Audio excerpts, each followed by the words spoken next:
ایک نوکری ہے نا جی، اس نوکری کو انہوں نے 29 تاریخ کو ختم کر دیا، آگے لیٹر جو جاری نہیں ہوگا، اب جو بھی چیز آئے گی وہ اس کا تسلسل نہیں ہوگی، ایک نئی چیز آئے گی، تو جو نئی چیز آئے گی اس کو ایکسیپٹ کیا حکومت کرے گی، اپوزیشن کرے گی، عدالتیں کریں گی، میڈیا کرے گا، اور کیا سول سوسائٹی کرے گی؟ یہ ہے وہ سوال جس کو آپ سمجھنے کی صرف کوشش کریں۔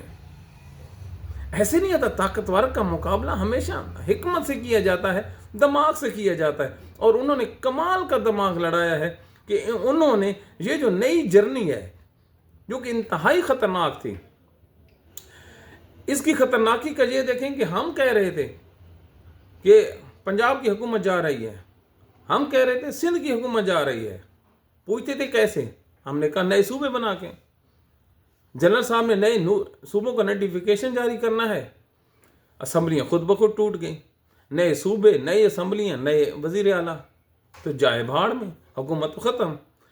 تو اس چیز کو کاؤنٹر کرنے کے لیے انہوں نے ان کو ٹیکنیکلی مار ماری ہے، اور اس میں وہ بڑے کامیاب ہوئے ہیں۔ یار کبھی آپ نے سوچا ہے کہ صدر غائب، وزیر اعظم غائب، پارٹی کے ہیڈ غائب، جو وزیر دفاع ہے وہ غائب، سارے کے سارے اکٹھے گئے، اور پیچھے جنرل صاحب اکیلے بیچارے بیٹھے تھے، دیکھ رہے تھے کوئی آئے، اور اب اگر ان سے بات کی جائے تو وہ غصے میں آ کر جو فیصل ووڈا ہے وہ گالیاں نکالنا شروع کر دیتا ہے۔ تو یہ وہ حالات ہیں۔ اب ہم آپ کو ایک اور اسی سے ریلیٹڈ ایک ٹاپ سٹوری بتانے والے ہیں۔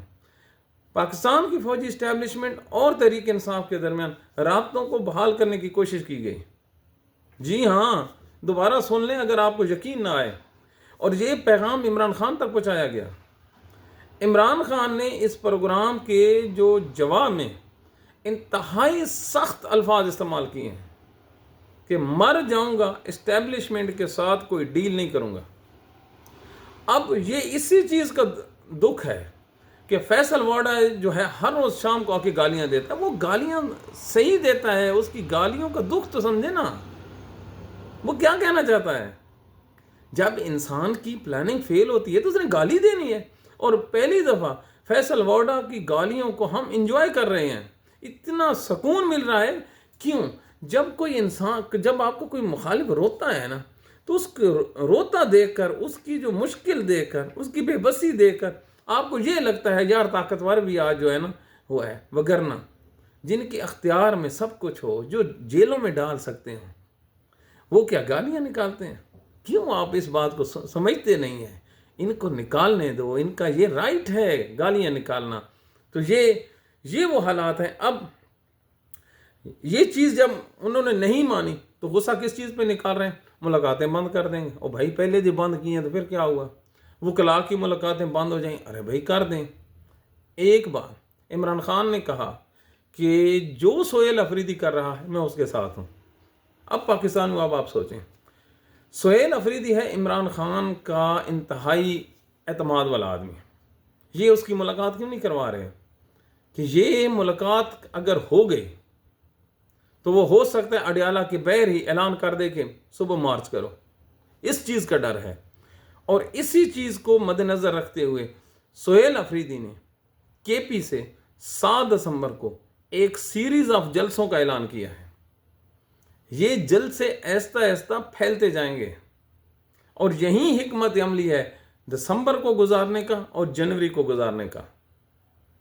اور اس کے بعد جیسے ہی موسم ٹھیک ہوگا، کیونکہ اب تحریک انصاف یہ سوچ رہی ہے کہ اب اگر انہوں نے لڑائی کی تو اس کا جو ڈائریکٹ فائدہ ہے وہ اسٹیبلشمنٹ کو پہنچے گا، نون لیگ اور پیپلز پارٹی کو نہیں پہنچے گا۔ کیسے؟ اگر اس ٹائم تحریک انصاف اکیلی اٹھ کھڑی ہوتی ہے تو اس کی کامیابی کے امکانات کتنے ہیں یہ آپ ہم سے بہتر جانتے ہیں۔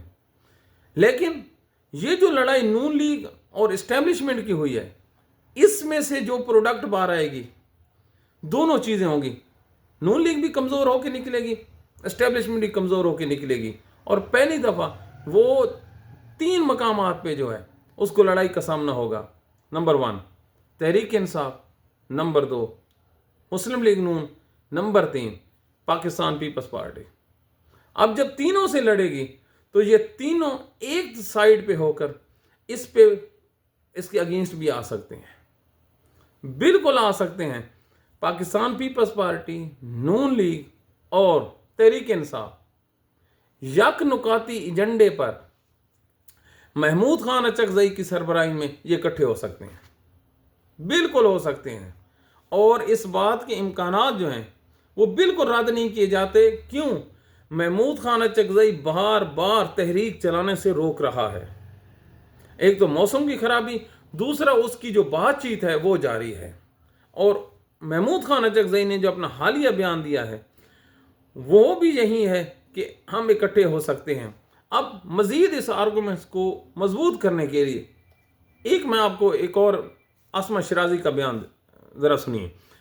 عاصمہ شیرازی یہ کہتی ہے کہ نواز شریف کی یہ خواہش ہے، پاکستانیوں ذرا سنیے، نواز شریف کی یہ خواہش ہے کہ عمران خان سے مذاکرات کیے جائیں، اسے رہا کیا جائے۔ اب آپ ذرا پکچر کو گھمائیں۔ نوٹیفیکیشن، سہیل آفریدی کا انکار کرنا اسٹیبلشمنٹ سے، یہ ایک چال تھی تاکہ جو سیاسی ہے وہ اتحاد ممکن نہ ہو۔ اس کے علاوہ جو نون لیگ ہے اس کا پیچھے ہٹ جانا اور آپس میں لڑائی، یہ جو تمام کے تمام اگر آپ جو آپ نے ڈاٹس ملائے ہیں، اس ڈاٹ سے ایک بڑی خوبصورت سی پکچر بنتی ہے۔ پکچر یہ بنتی ہے کہ سیاسی پارٹیاں پاکستان کے فوجی جنرل عاصم منیر کے آگے اکٹھا ہونے جا رہی ہیں۔ ان کے درمیان انیشیل قسم کی جو بات چیت ہے وہ شروع ہو چکی ہے، اور آج سے 2 ماہ پہلے ہم نے خبر دی تھی کہ محمود خان اچکزئی کا رول اس دفعہ شاید یہ ان کی زندگی کا آخری رول ہو، بہت زبردست قسم کا رول ہے۔ اور یہ جو رول ہے ہسٹری لکھے گی کہ انہوں نے کس طرح سیاست سے پاکستان کی فوجی اسٹیبلشمنٹ کو نہ صرف شکست دی ہے بلکہ ان کو پیچھے بیرکس میں بھیجا ہے۔ یہ آپ لکھ لیں۔ اب ہم آپ کو ایک ہنٹس دیتے ہیں۔ پچھلے 15 دنوں کی آپ پریس کانفرنس سے نکالیں، اس میں آپ کو کسی بھی جگہ پر وفاق میں اور پنجاب میں جو ہر روز شام کو آگ اگلتے تھے تحریک انصاف کے اگینسٹ، وہ آگ اگلنے والے کام ہو گئے ہیں۔ اب اگر تحریک انصاف کے خلاف کوئی بول رہا ہے تو وہ صرف اور صرف اسٹیبلشمنٹ کا جو فرنٹ مین ہے فیصل وارڈا، وہ بول رہا ہے۔ کیا آپ کو عمران خان کی بہنوں پر جو ہے نون لیگ والے طنز کرتے نظر آ رہے ہیں؟ نہیں۔ ملاقات کی پابندی کی جسٹیفیکیشن کرتے نظر آ رہے ہیں؟ نہیں۔ تحریک انصاف کے کارکنوں کے گھروں پہ چھاپے لگ رہے ہیں؟ نہیں۔ کوئی مزید کسی قسم کی بیڈریشن پیدا کی جا رہی ہے؟ نہیں۔ KPK کی حکومت پر ایک لفظی گولہ باری ہوتی ہے، وہ چلتی رہتی ہے۔ آپ اپنے عملی دیکھنا ہوتا ہے، یہ تو نہیں ہو سکتا کہ چپ کر کے بیٹھ جائیں۔ لیکن وہاں پر آپ دیکھیں تو آپ کو وہاں پہ بھی یہ نظر آئے گا کہ وہاں پر بھی شانتی کا ماحول ہے۔ تو ایک بڑا میچ جیسے پرویز مشرف کے اگینسٹ اکٹھے ہو گئے تھے سارے، اب بھی ہماری اطلاعات کے مطابق پاکستان کی پولیٹکس میں یہ تمام لوگ اکٹھے ہو کر یک زبان ہو کر مقابلہ کرنے کی پوری تیاری کر چکے ہیں۔ اور جنوری اس کے لیے بہت اہم ہوگا، کیونکہ دسمبر میں نہ کوئی تحریک شروع ہو سکتی ہے نہ کوئی کھڑا ہو سکتا ہے۔ دن کو بھی بلا کی سردی، رات کو قہر سردی کا۔ تو یہ جو مہینے ہیں ان کو گزارا جائے گا، اس کے بعد آئے گا۔ اگلی سٹوری یہ ہے کہ پاکستان کے جو ارباب اختیار ہیں انہوں نے قسم اٹھائی ہوئی ہے کہ انہوں نے پاکستان کی انسلٹ ضرور کروانی ہے۔ سری لنکا میں سیلاب آیا ہوا ہے اور ہم نے ان کی مدد کے لیے کچھ سامان بھیجا ہے۔ ایک تو ڈوب مرنا چاہیے پاکستانیوں کو، ہمیں دنیا امداد دے رہی ہے اور ہم آگے امداد دے رہے ہیں۔ کیا بات ہے، ڈرامہ ہی ہے۔ جب آپ کے اپنے پاس کھانے کو ہے کچھ نہیں تو آپ نے کیا خاک کسی کو دینا ہے؟ اچھا چلو، منگائی کی چیزیں تھیں آگے دے دیں، جو پیکٹ گھی کے یا چاولوں کے یا وہ جو دیگر پڑا تھا وہ انہوں نے جہاز کے ذریعے کولمبو بھیجا دیا۔ اچھا جب بھجوائے ہیں تو لازمی بات ہے وہاں پہ کھلا ایریا ہے، لوگوں کو سامان جو دینا ہے، تو حضور پاکستان کا جو سامان ہے وہ ایکسپائر نکل آتا ہے۔ حد کرو جی، وہ کم لوگ اور کچھ نہیں کر سکتے تو اوپر ایک اور سٹیپ لگا دیتے، 24 کی بجائے 25-26 کر دیتے، تو 2024 کا ایکسپائر مال جو ہے وہاں پہ گیا ہے۔ اور یہ چیز انٹرنیشنل میڈیا نے اس کو ہائی لائٹ کیا ہے، وہاں سے انڈین میڈیا کے ذریعے آئی ہے، اور انڈین میڈیا والے ہمارا جو توا لگا رہے ہیں. اب اس کے بندہ یقین کرے نہ کرے، لیکن ہمیں یہ پتہ ہے کہ ہمارا اپنا جو دیش ہے، نہ اس میں دودھ ایک نمبر ہے، نہ انسان ایک نمبر ہیں، نہ قانون ایک نمبر ہے، نہ رکھوالے ایک نمبر ہیں، نہ سیاستدان ایک نمبر ہیں، نہ جج ایک نمبر ہیں، نہ کوئی بات کرنے والا ایک نمبر ہے. تو جہاں پر اتنے سارے کے سارے 2 نمبر ہیں، تو اگر ایک ایکسپائر چیز انہی دو نمبر بندوں نے بھیج دی ہے، چیک اینڈ بیلنس تو ہے نہیں. جس ملک میں آئین بیچارہ دھکے کھاتا پھرتا ہو، عدالتوں کے جج جو ہیں دھکے کھاتے پھرتے ہوں، تو وہاں پر اگر ایکسپائر چیز چلی گئی ہے تو کچھ نہیں ہوتا. اللہ مالک ہے، کوئی ایڈا بڑا ملک نہیں ہے سری لنکا، وہ بھی ایکسپائری چیزیں کھا کر ان کو بھی کچھ نہیں ہوگا. تو یہ پاکستان کے موجودہ حالات ہیں. ان حالات میں جو بہتری کی توقع ہے وہ یہی ہے کہ انصاف پہ معاشرہ قائم ہوگا تو انسان آگے بڑھیں گے. بصورت دیگر گھاٹے کا سودا ہے. اپنی دعاؤں میں یاد رکھیے. Thank you. اللہ حافظ.